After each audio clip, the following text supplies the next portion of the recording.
अस्सलाम वालेकुम जी। तुसीं देख रहे इफ्तिखार अली टीवी ते सर मैं तुहाडा मेज़बान मुहम्मद इफ्तिखार। सर तुसीं मैनूं जाणदे हो भी मैं सर भरावां वास्ते सर किसी ना किसी सर जानवर दी लै के आना सर वीडियो। अज सर एक मालूमाती वीडियो है। असीं इत्थे जनाब जानवर होए ने बीमार, उन्हां दा सर असीं आए हां देखण वास्ते। सारे गल्लां दे किन्ने भी हैगे ने ना असीं इस तहकीक ते पहुंचे हैं। लाहौरों टीम आई, उन्होंने मंगवाया। अजकल सर पट्ठियां दे विच बमारी आ रही। तुसीं देख रहे हो धुप्प दी रोशनी नाल थोड़ा जिहा ना कैमरा सही नहीं दिखा रहा। फंगस किहड़ी हैगी है ना वो आंदी है। बरसीम दे विच मसला आ रहा है जी। ये देखो थल्ले मोढे च सफेदी आ जाती, सफेदी आ जाती और इस तरह जनाब ये किहड़े पट्ठे ने ना वो बरसीम दे बन जाता है मसला। ये जनाब तुसीं आपदा महकमा ज़राअत नाल मशवरा करके ते फौरी तौर पर जनाब इन्हां दी हल करो।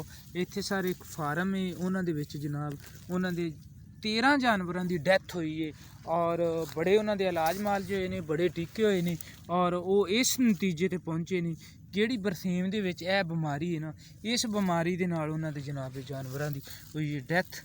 और तुसीं कोशिश करो और केड़ा एह् हैगा ना तुसीं केड़े पट्ठे नूं एह् बमारी होवे आपदा महकमा ज़राअत नाल राबता करते और जनाब तुसीं ओह् जनाब इहदा कोई ना कोई हल करो। देखो बमारी नाल केड़े पट्ठे सुक्के ने और सड़े ने और महकमे ज़राअत वाले भी कुछ देर बाद इत्थे पहुँच रहे हैं। महकमे लाइफ स्टाक दे सारा अमला जनाब इत्थे मौजूद है। असीं सर उन्होंने ने जनाब लैबार्टरी तो आपदी रिपोर्टां आने तो बाद सानू ये पता चलिया है भी ये केड़ा मसला है। इंदी वजह नाल जनाब इन्हां दे जानवरां दी होई है डैथ।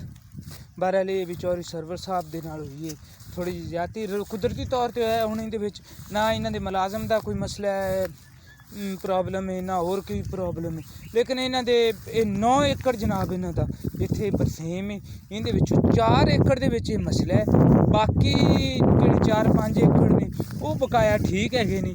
लेकिन ये पता नहीं हुण क्यों मसला है या किवें मसला है, ये हुण अल्लाह आलम जानदा है। महकमा ज़राअत वाले सानू इंदे बारे दस्सण दे भी ये की वजह है कि बहरहाल मैं उम्मीद रखा दा भी मेरी ये वीडियो सर तुहानू आवेदी पसंद सर तुहानू पसंद आवे तुसीं लाइक भी करने और शेयर भी करने और तुसीं केड़े मेरे भाई ने जानवर रखने वाले ने सर उन्होंने इस गल ते बड़ी गौर रखनी है।